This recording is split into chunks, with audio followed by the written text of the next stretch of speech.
चलिए हम लोग आज की स्वाध्याय को प्रारंभ करेंगे। सबसे पहले हम लोग गायत्री महामंत्र का उच्चारण करेंगे। मन में ऐसा भाव करेंगे जो परम पूज्य गुरुदेव परमंदनीय माता हम लोग के साथ में सुस्त रूप में विराजमान है। हम लोगों के अंदर में देवत्व का जागरण हो रहा है, देवत्व का उदय हो रहा है। इसी भाव के साथ हम लोग गायत्री महामंत्र का उच्चारण करेंगे। बायां हाथ नीचे, दायां हाथ ऊपर, आंखें बंद, कमर सीधी, एक साथ एक स्वर में गायत्री महामंत्र। ओम भूर्भुवः स्वः तत्सवितुर्वरेण्यं भर्गो देवस्य धीमहि धियो यो नः प्रचोदयात्। सभी देवतुलाते बंधु जो बेनीपट्टी ऑनलाइन दैनिक स्वाध्याय में जुड़े हैं, उनको हृदय से बहुत बहुत स्वागत है एवं बहुत बहुत प्रणाम है। और सभी से विनम्र निवेदन यह है जो आप लोग ज्यादा से ज्यादा इसको शेयर कर देंगे।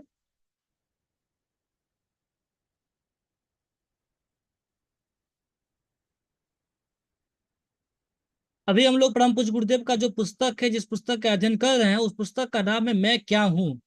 और उस पुस्तक का आज चौथी अध्याय, चतुर्थ अध्याय का अध्ययन हम लोग करेंगे। चौथा अध्याय है। इससे पूर्व हम लोग 3 अध्याय को अध्ययन कर लिए हैं। परम पूज्य गुरुदेव ने प्रथम अध्याय में लिखे थे जो मनुष्य का शरीर और आत्मा दोनों पृथक है और दोनों अलग है।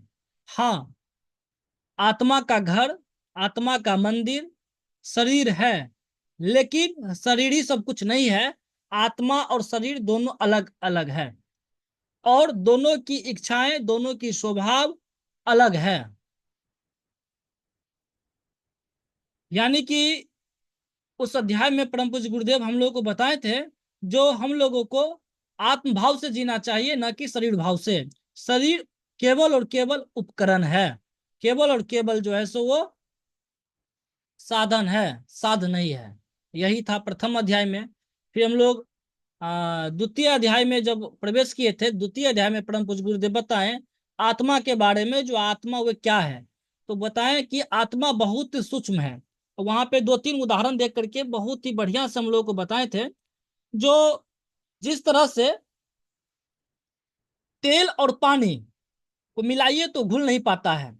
तेल को अगर हम पानी में डालेंगे तो तेल पानी में तैरता हुआ नजर आता है। आप तेल जो है सो वह नहीं घुल पाता, उसमें ऊपर की ओर वह तैरते रहता है पानी में वह। फिर लकड़ी को आप पानी में डुबाइए तो वो भी जो है सो ऊपर की ओर ही जो है उठने के लिए वह प्रयास होते रहता है और ऊपर ही उठते रहता है वो लकड़ी भी। क्यों? क्योंकि वह जो है तेल और पानी दोनों का जो है परमाणु, तेल और लकड़ी दोनों का जो परमाणु है वह पानी की तुलना में सूक्ष्म है, अति सूक्ष्म है। उसी प्रकार आत्मा भी क्या है? सूक्ष्म है। आत्मा भी क्या है? जो सूक्ष्म है। तो आत्मा का भी इच्छा और स्वभाव होता है ऊर्ध्वगामी की ओर बढ़े, श्रेष्ठ की ओर बढ़े और परमात्म सत्ता की ओर बढ़े। यही आत्मा का जो है सो इच्छा होता है, स्वभाव होता है। उसके बाद में हम लोग तृतीय अध्याय में आए थे, तीसरा अध्याय में आए थे। तो परम पूज्य गुरुदेव और विस्तार से सब कुछ वहां पे ये प्रकट कर दिए थे। क्या बताए थे उस अध्याय में? जो इन शरीर, इंद्रिय सूक्ष्म है और उससे भी सूक्ष्म क्या है?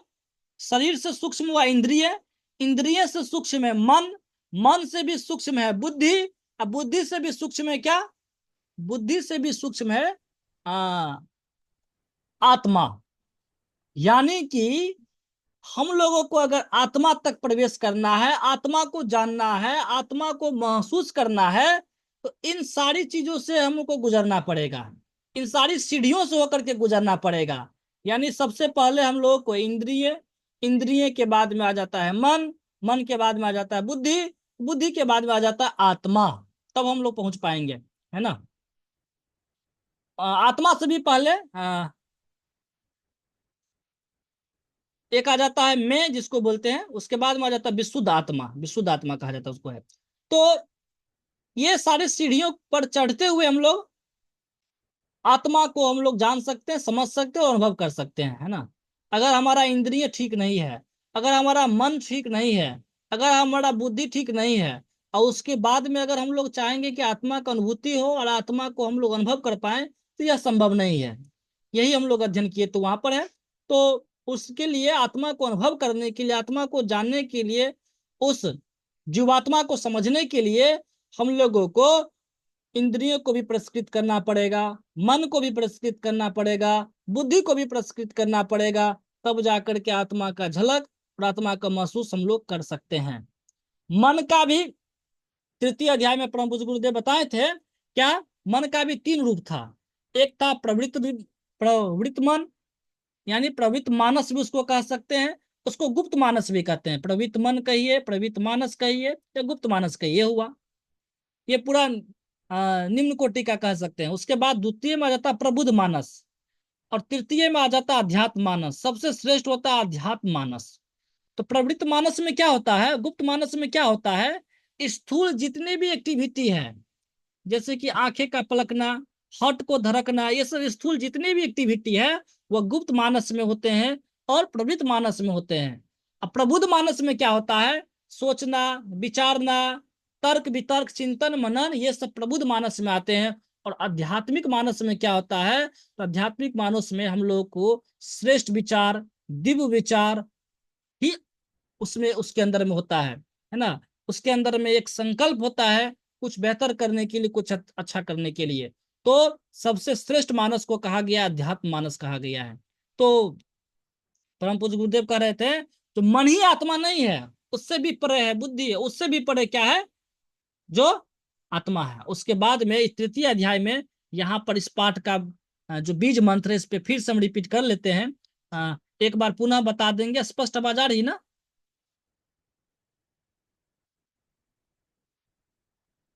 जी भैया। धन्यवाद। तो प्रणाम।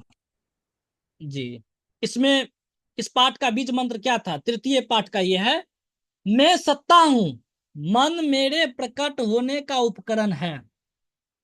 यानी मन आत्मा नहीं है, अब मैं सत्ता हूं वो मन नहीं है, मन उपकरण है। फिर आगे क्या है, मैं मन से भिन्न हूं, उसकी सत्ता पर आश्रित नहीं हूं। यानी हम मन पे आश्रित नहीं है, मैं मन से भी भिन्न है ना। यानी कि फिर आगे क्या है, मैं मन का सेवक नहीं शासक हूं। यानी कि हम लोग मन के अनुसार नहीं चल सकते हैं, मन ही मेरे अनुसार चले। अब विचार करके देखिए, अगर मन मेरे कहना पर आ जाए तो हमारे जीवन में क्रांति आ जाएगी निश्चित रूप से। ये मन जो है, मन का सेवक नहीं है।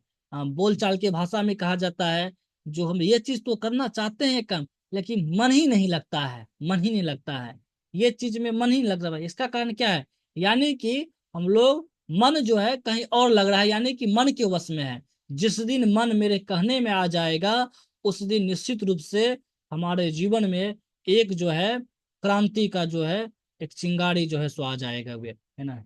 तो यहाँ पर क्या कहा गया है, मैं मन का सेवक नहीं शासक हूं। आगे फिर क्या है, मैं बुद्धि, स्वभाव, इच्छा और अन्य समस्त मानसिक उपकरणों को अपने से अलग कर सकता हूं। यानी कि मैं बुद्धि, स्वभाव, इच्छा और जितने भी मानसिक उपकरण सबको अलग कर सकते हैं। तब जो कुछ शेष रह जाता है वह मैं हूं। यानी मैं सबसे अलग है, बुद्धि से भी, स्वभाव से भी, इच्छा से भी, मन से भी, शरीर से भी, सबसे अलग है। वह जो मैं है, तो यहाँ पर क्या है, वह मैं अजर, अमर, अविकारी और एक रस हूं, मैं हूं। सभी को स्पष्ट है ना, ये बताएंगे, बता दीजिए एक बार। जी भैया स्पष्ट है। अब हम लोग अगला अध्याय, जो चौथा अध्याय है, और उसकी ओर बढ़ते हैं। वो क्या है, ईशावास्यमिदं सर्वं यत् किंच जगत्याम जगत। क्या कह रहे हैं परम पूज्य गुरुदेव, संसार में जितना भी कुछ है वह सब ईश्वर से ओतप्रोत है। पिछले अध्यायों में आत्मस्वरूप और उसके आवरणों से जिज्ञासुओं को परिचित कराने का प्रयत्न किया गया है। इस अध्याय में आत्मा और परमात्मा का संबंध बताने का प्रयत्न किया जाएगा। अब तक जिज्ञासु अहम का जो रूप समझ सके हैं, वास्तव में वह उससे कहीं अधिक है। विश्वव्यापी आत्मा परमात्मा महत्त्व परमेश्वर का ही वह अंश है। अच्छा, विश्वव्यापी आत्मा जो है वह परमात्मा का ही अंश है। तत्वतः उसमें कोई भिन्नता नहीं है। आपको अब इस तरह अनुभव करना चाहिए कि मैं अब तक अपने को जितना समझता हूं उससे कई गुना बड़ा हूं। अहम की सीमा समस्त ब्रह्मांडों के छोर तक पहुंचती है। वह परमात्मा शक्ति की सत्ता में समाया हुआ है और उसी से इस प्रकार पोषण ले रहा है। जैसे गर्भस्थ बालक अपनी माता के शरीर से, वह परमात्मा का निज तत्व है।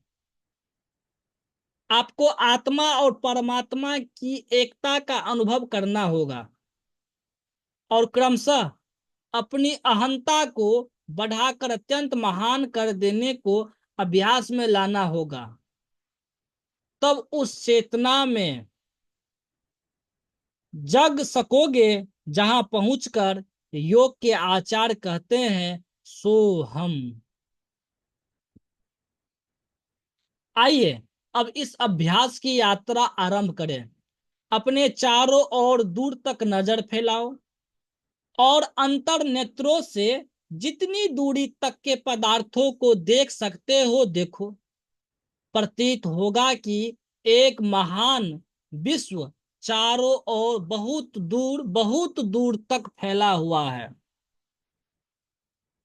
यह विश्व केवल ऐसा ही नहीं है जैसा मोटे तौर पर समझा जाता है, वरन यह एक चेतना का समुद्र है। प्रत्येक परमाणु आकाश एवं ईथर तत्व में बराबर गति करता हुआ आगे को बढ़ रहा है। शरीर तत्व हर घड़ी बदल रहे हैं।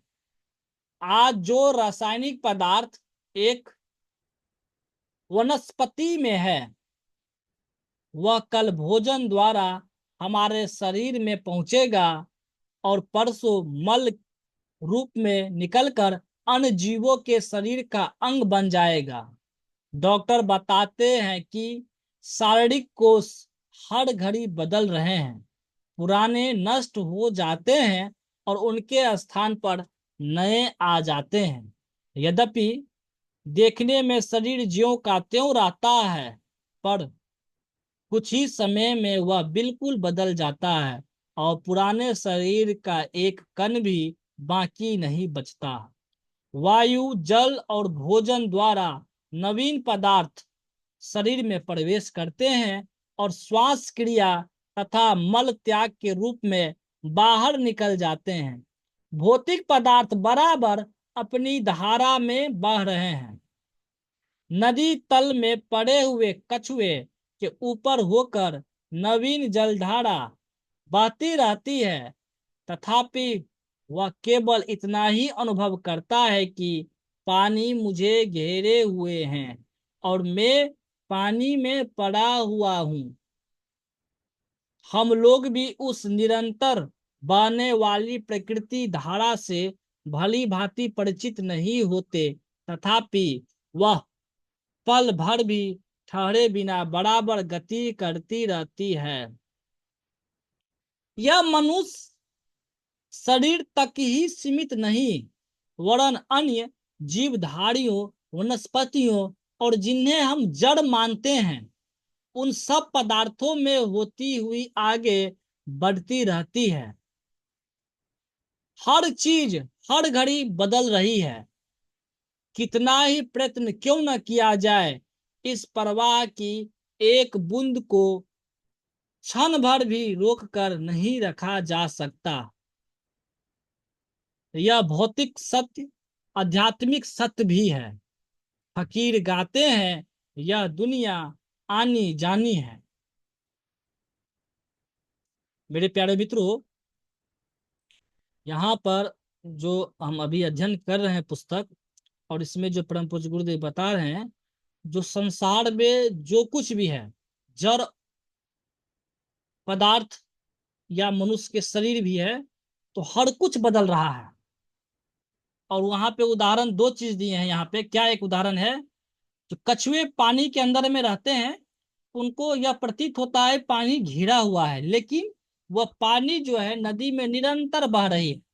यानी जो कछुए के शरीर पे जो पानी है वो आगे की ओर चला गया, उसके स्थान पे दूसरा पानी आ गया। हम लोग भी आज से 1 वर्ष पहले या 2-3 वर्ष पहले का फोटो, अभी का फोटो मिलाएं, तो दोनों में बहुत अंतर आपको दिखाई देगा। हम तो वही हैं, लेकिन अंतर दिखाई देता है। क्यों? यही चीजों को परम पूज्य गुरु जब समझा रहे हैं, तो सब कुछ बदल रहा है। जो वनस्पतियां हैं, जो कुछ भी आप संसार में देख रहे हैं दूर दूर तक है, हर एक चीज आपको बदली हुई नजर आ रही है। धरती को भी देखिए, वो भी निरंतर घूम रही है, दिखाई नहीं देती है, लेकिन यह बात सत्य है। जो अध्ययन के माध्यम से हम लोग जानते हैं कि धरती भी घूम रही है। उसी प्रकार दुनिया में जो कुछ भी है, इस धरती पे, इस ब्रह्मांड में है, सब कुछ बड़ी तेजी से बदल रहा है। जो हम लोग भोजन शरीर में ग्रहण करते हैं, वह भोजन जो है फिर शरीर में, वह भोजन का वे रक्त में, फिर मांस में परिवर्तन हो जाता है, ब्लड में हो जाता है। उसके बाद में जो है सो मल मूत्र बाहर निकल जाते हैं, फिर वगैरह खाद बन जाता है। मतलब ये निरंतर जो है सो सब कुछ बाबू, निरंतर सब कुछ जो है मेरे प्यारे मित्रों, जो ये बदल रहा है।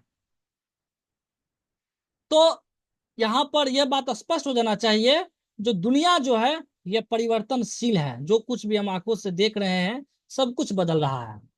फिर आगे क्या करें परम पूज्य गुरुदेव, भौतिक द्रव्य प्रवाह को आप समझ गए होंगे। यही बात मानसिक चेतनाओं की है। विचारधाराएं, शब्दावलियां, संकल्प आदि का प्रवाह भी ठीक इसी प्रकार जारी है। पहले जड़ के बारे में बताएं परम पूज्य गुरुदेव, अब क्या बता रहे हैं। भौतिक द्रव प्रवाह को आप समझ गए हैं कि वह निरंतर बदल रहे हैं, चेंज हो रहे हैं। यही बात मानसिक चेतनाओं की है। हमारे अंदर में जो विचारधाराएं हैं, शब्दावलियां हैं, संकल्प है आदि जो कुछ भी है, उसका प्रभाव भी ठीक इसी प्रकार जारी है। जो बातें एक व्यक्ति सोचता है, वही बात दूसरे के मन में उठने लगती है। दुराचार के अड्डों का वातावरण ऐसा घृणित होता है कि वहां जाते जाते नए आदमी का दम घुटने लगता है। शब्द धारा अब वैज्ञानिक यंत्रों के वश में आ गई है। रेडियो बेतार का तार शब्द लहरों का प्रत्यक्ष प्रमाण है। मस्तिष्क में आने जाने वाले विचारों के अब फोटो लिए जाने लगे हैं, जिससे यह पता चल जाता है कि अमुक आदमी किन विचारों को ग्रहण कर रहा है और कैसे विचार छोड़ रहा है। बादलों की तरह विचार प्रवाह आकाश में मंडराता रहता है और लोगों की आकर्षण शक्ति द्वारा खींचा व फेंका जा सकता है। यह विज्ञान बड़ा महत्वपूर्ण और विस्तृत है। इस छोटी पुस्तक में उसका वर्णन कठिन है। मन के 3 अंग, प्रवृत्त मानस, प्रबुद्ध मानस, आध्यात्मिक मानस भी अपने स्वतंत्र प्रवाह रखते हैं। अर्थात यूं समझना चाहिए कि नित्य सर्वगत अस्थानुरच लोयम सनातन, आत्मा को छोड़कर शेष संपूर्ण शारीरिक और मानसिक परमाणु गतिशील है। ये पॉइंट नोट करने वाला है। आत्मा को छोड़कर शेष संपूर्ण शारीरिक और मानसिक परमाणु गतिशील है। यानी हमारा मन, बुद्धि, विचार, इंद्रिय, ये जितने भी है सब गतिशील है। ये सब वस्तुएं एक स्थान से दूसरे स्थानों को चलती रहती है। जिस प्रकार शरीर के पुराने तत्व आगे बढ़ते हैं और नए आ जाते हैं, उसी प्रकार मानसिक पदार्थों के बारे में भी समझना चाहिए। उस दिन आपका निश्चय था कि आजीवन ब्रह्मचारी रहूंगा। आज विषय भोगों से नहीं आघाते। उस दिन निश्चय था कि अमुक व्यक्ति की जान लेकर अपना बदला चुकाऊंगा। आज उनके मित्र बने हुए हैं। उस दिन रो रहे थे कि किसी भी प्रकार धन कमाना चाहिए। आज सब कुछ कमाकर सन्यासी हो रहे हैं। ऐसे असंख्य परिवर्तन होते रहते हैं। क्यों? इसीलिए कि पुराने विचार चले गए और नए उनके स्थान पर आ गया है। सभी को स्पष्ट है मेरे प्यारे मित्रों? बताएंगे? बहुत ही सरल शब्दों में परम पूज्य गुरुदेव ये हम लोग को समझा रहे हैं। जो आत्मा, जो वह नहीं बदलता है। आत्मा को छोड़ करके शेष शरीर और जो कुछ भी है, मन है, बुद्धि है, इंद्रिय है, सब बदलते रहता है। स्पष्ट है ना? बताएंगे? जी। फिर आगे क्या करें परम पूज्य गुरुदेव? विश्व की दृश्य अदृश्य सभी वस्तुओं की गतिशीलता की धारणा, अनुभूति और निष्ठा यह विश्वास करा सकती है कि संपूर्ण संसार एक है। एकता के आधार पर उसका निर्माण हुआ है। मेरी अपनी वस्तु कुछ भी नहीं है, या संपूर्ण वस्तुएं मेरी है। तेज बहती हुई नदी के बीच धार में आपको खड़ा कर दिया जाए और पूछा जाए कि पानी के कितने और कौन से परमाणु आपके हैं, तब क्या उत्तर दोगे? विचार करोगे कि पानी की धारा बराबर बह रही है। पानी के जो परमाणु इस समय मेरे शरीर को छू रहे हैं, पलक मारते मारते बहुत दूर निकल जाएंगे। जलधारा बराबर मुझसे छूकर चलती जा रही है। तब या तो संपूर्ण जलधारा को अपनी बताऊं, या यह कहूं कि मेरा कुछ भी नहीं है। यह विचार कर सकते हैं। बड़ी ही सटीक उदाहरण है ये समझने के लिए। निश्चित रूप से पानी के अंदर में अगर हम खड़े हैं, आप खड़े हैं और पानी बड़ी तेजी से बह रही है, और यह पूछा जाएगा कि बताइए भाई साहब, इस परमाणु, पानी का जो परमाणु है, तो यह परमाणु बताइए कौन सा परमाणु आपका है जो पानी बह रही है, जो ठहरता नहीं है, निरंतर चल रही है। तो कैसे बता सकते हैं परमाणु के बारे में हम लोग हैं? तो वैसे कंडीशन में यही कहना पड़ेगा, जो अपनी वस्तु कुछ भी नहीं है, या संपूर्ण वस्तुएं मेरा ही है। यानी यहाँ पर इस माध्यम से कह रहे हैं, जो आत्मा ही अस्थिर है, उसके बाद में छोड़ करके चाहे जो चीज दृश्य या दृश्य जो दिखाई देता है और जो नहीं दिखाई देता है, सब कुछ बदल रहे हैं। हमारे विचार परिवर्तन बदल रहे हैं, हमारे बुद्धि बदल रहे हैं, और हमारे स्थूल जो शरीर है उनकी एक्टिविटी भी बदल रहे हैं, है ना? सब कुछ बदल रहा है। अगर कोई अस्थिर है, रुका हुआ है, जो कभी नहीं बदलता है, उसका नाम है आत्मा। फिर आगे क्या कह रहे हैं परम पूज्य गुरुदेव इस पुस्तक में? संसार जीवन और शक्ति का समुद्र है। जीवन और शक्ति का समुद्र है। जीव इसमें होकर अपने विकास के लिए आगे को बढ़ता जाता है और अपनी आवश्यकता अनुसार वस्तुएं लेता और छोड़ता जाता है। प्रकृति मृतक नहीं है। जिसे हम भौतिक पदार्थ कहते हैं, उसके समस्त परमाणु जीवित है। वे सब शक्ति से उत्तेजित उत्तेजित होकर लहलहा, चल, सोच और जी रहे हैं। अच्छा, प्रकृति मृतक नहीं है, वो जीवित है और वे सब शक्ति से उत्तेजित होकर के लहलहा, चल, सोच और जी रहे हैं। इसी जीवित समुद्र की सत्ता के कारण हम सब की गतिविधि चल रही है। एक ही तालाब की हम सब मछलियां हैं। विश्वव्यापी शक्ति, चेतना और जीवन के परमाणु विभिन्न अनुभूतियों को झंकृत कर रहे हैं। उपर्युक्त अनुभूति आत्मा के उपकरणों और वस्त्रों के विस्तार के लिए काफी है। आत्मा के उपकरणों और वस्तुओं के विस्तार के लिए काफी है। हमें सोचना चाहिए कि केवल यह सब शरीर मेरे हैं और जिनमें एक ही चेतना ओतप्रोत हो रही है। जिन भौतिक वस्तुओं तक आप अपनापन सीमित रख रहे हो, अब उससे बहुत आगे बढ़ना होगा।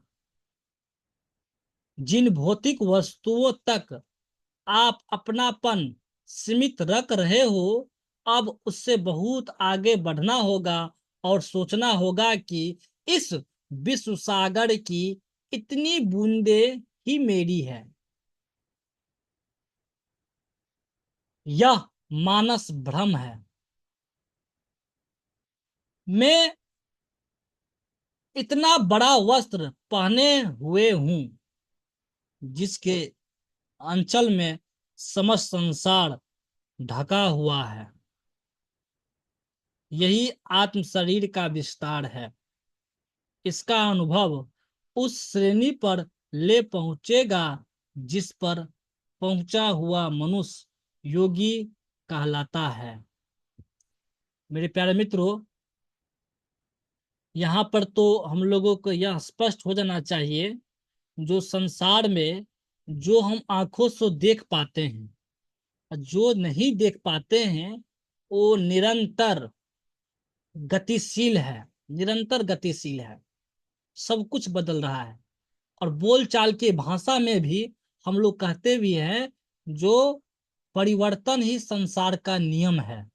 परिवर्तन ही संसार का नियम है। आज का दुख कल सुख में बदल जाता है और कल का सुख परसों दुख में बदलता रहता है। यानी कि सब कुछ बदलता है। सब कुछ बदलता है ना। तो जो नहीं बदलता है, उसका नाम है आत्मा। यहाँ पर यह स्पष्ट हो जाना चाहिए कि हम लोग जिन चीजों के लिए आ, मरते रहते हैं, लड़ते रहते हैं और टेंशन में रहते हैं, फ्रस्ट्रेशन में रहते हैं, तो ऐसा भाव करना चाहिए, आज जो समस्या है निश्चित रूप से वह कल समस्या नहीं रहेगी। तो ये सब कुछ, ये परिवर्तन होते रहता है इन चीजों का है। और साथ ही साथ यहाँ पर यह भी स्पष्ट हो गया हम लोगों को, जो प्रकृति भी जो है वह मृतक नहीं है। ये प्रकृति जो है, जिसको हम लोग जड़ कहते हैं, वह मृतक नहीं है। वह एक शक्ति से उत्तेजित होकर के लहलहा रही है, चल रही है, सोच रही है, विचार कर रही है ना। और हमारा शरीर भी जो है प्रकृति से बना हुआ है। तो वह वही शक्ति लेकर के और उस शक्ति को प्राप्त करके हम अपने जीवन को आगे बढ़ाते रहते हैं। तो संसार में जीवन और शक्ति, संसार में जीवन और शक्ति का जो है, संसार जो है इसका समुद्र है ये। इन चीजों को हमको स्पष्ट हो गया होगा। जो आत्मा का उपकरण क्या क्या है। आत्मा का उपकरण है बुद्धि, मन, इंद्रिय, ये सब उपकरण है। ये आत्मा नहीं है, अलग है, वे अलग है। और ये सबका जो पोषण जो होता है, ये पूरा के पूरा जो पोषण होता है उस चेतना, वो जो शक्ति है उसके माध्यम से होता है। और ऐसा कहा भी जाता है, जो पुरस्कृत आत्मा ही जीवात्मा है। पुरस्कृत आत्मा ही क्या है, जीवा सॉरी पुरस्कृत जीवात्मा ही, पुरस्कृत आत्मा ही परमात्मा है, कहा जाता है। यानी कि ये आत्मा भी जो है ना उस परमात्मा का अंश है। यानी कि हम लोग ऐसा भी कह सकते हैं, हम वही पर ब्रह्म परमेश्वर की एक अंश है, अंश है, जिसको हम लोग क्या बोलते हैं, आत्मा बोलते हैं। वह आत्मा जो है अजर अमर है, वह अविकारी है, उसका कभी नष्ट होने ही वाला नहीं है। सभी को स्पष्ट है ना, बताएंगे? हाँ जी। भाई स्पष्ट है, बहुत बढ़िया आपने कहा, बहुत बढ़िया। तो अब ये अध्याय, ये जो स्वाध्याय, इसको हम कल अध्ययन करेंगे, क्योंकि यह ऐसा पुस्तक है, उसको हम लोग बड़ी आराम से, बड़ी बारीकी से इसको समझने का प्रयास करेंगे। टाइम भी हो गया है, तो आज की स्वाध्याय यहीं तक रहने देते हैं। फिर कल इस पे चर्चा पर चर्चा होगी। तो आप लोग कुछ कहना चाहते हैं, कुछ बताना चाहते हैं तो बताएं।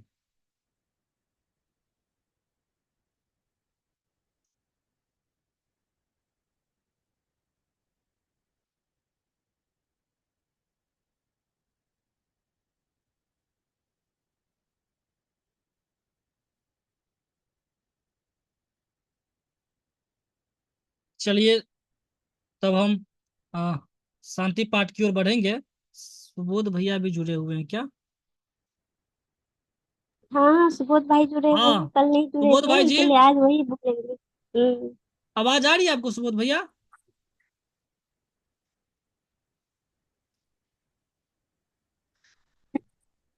हेलो सुबोध भाई। हाँ भाई, हमारा मोबाइल गड़बड़ा जाता है कभी कभी। अच्छा, कोई बात नहीं भैया। तो शांति पाठ आप ही करवा दीजिए, निवेदन है। इतना बड़ा काम के लिए ना दीपक भाई निवेदन मत कीजिए। वंदना दीदी करे तो बढ़िया है। अभी हम थोड़ा सा भोजनालय में हैं। अच्छा अच्छा, ठीक है, जब तक आप भोजन कीजिए। वंदना दीदी यहाँ पे पूरा स्वाध्याय में तन्मयता के साथ जुड़ी हुई है, तो वंदना दीदी से ही अनुरोध करेंगे, शांति पाठ करा दीजिए। आवाज आ रही है? हाँ हाँ, बिल्कुल आवाज आ रही है, अच्छी से आ रही है। चलिए आज का जो स्वाध्याय सूत्र रहा, हम अपने जीवन और अंतःकरण में अपनाएं और हम अपने जीवन को उत्कृष्ट बनाएं। इसी भाव के साथ आज के कार्यक्रम को हम समाप्त करते हैं और शांति पाठ। ॐ विश्वानिदे सवितरदुरितानि पराशुव यद्भद्रं तनआशुव। ॐ शान्तिः शान्तिः शान्तिः। सभी को प्रणाम, सभी को धन्यवाद और सभी को शुभ रात्रि। प्रणाम भाई, सभी को प्रणाम।